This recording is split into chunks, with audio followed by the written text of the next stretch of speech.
So in this segment, we're going to be talking about Jonathan Gullis, still unable to get a job. What are you talking about? 6 months on from losing the election, losing his seat. These are the people who said like people should, not him specifically, but I remember Tory MP saying unemployed people should be sterilised and things like that. So yeah, Jonathan, mate, maybe you're gonna have to lose your ability to have kids, mate, because clearly you can't get a job despite the fact that you were a former teacher and an MP. You would think with a CV like that, you'd be easily get a job somewhere good, or maybe at a think tank or something like that. But no, you're a deeply unlikable human being. What I wasn't mentally prepared for was just how difficult it was going to be to even get interviews in some cases in the workspace. And you've talked a lot about mental health in the last segment, which I think is really important. And indeed, in this one, this will be relevant as well. That's crazy. You were part of a government that did nothing for mental health services. You were part of a party that massively cut the NHS. So clearly you don't care about mental health services unless it's mental health for you, right? I've been open with my own challenges, depression, for most of all my adult life and most of my teenage years as well, which I'm fortunate I've always been able to have the love and support of my family and loved ones around me. But like you say, it's the fact that I've done some consultancy, I'm doing a bit of freelance, but I haven't got anything permanent yet. And obviously I've got a 4-year-old and a 2-year-old.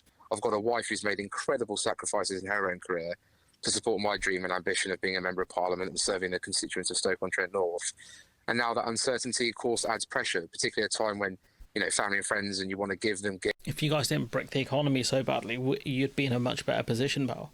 You were the guys who massively cut down on schools, so for you to get a job back in teaching would be very difficult, especially when you'd be one of the last people I'd hire, to be honest, pal. I'd go for the noob teacher who just graduated over you. Just go their PGCE over you. Gifts and presents and everything. You do feel it's tough. It's tough, but I'm a big believer. My grandfather always told me, you just got to keep putting one foot in front of the other, keep putting yourself out there, and eventually something will come up. Yeah, your grandfather sounds like a smart man. Don't know what happened to you, pal.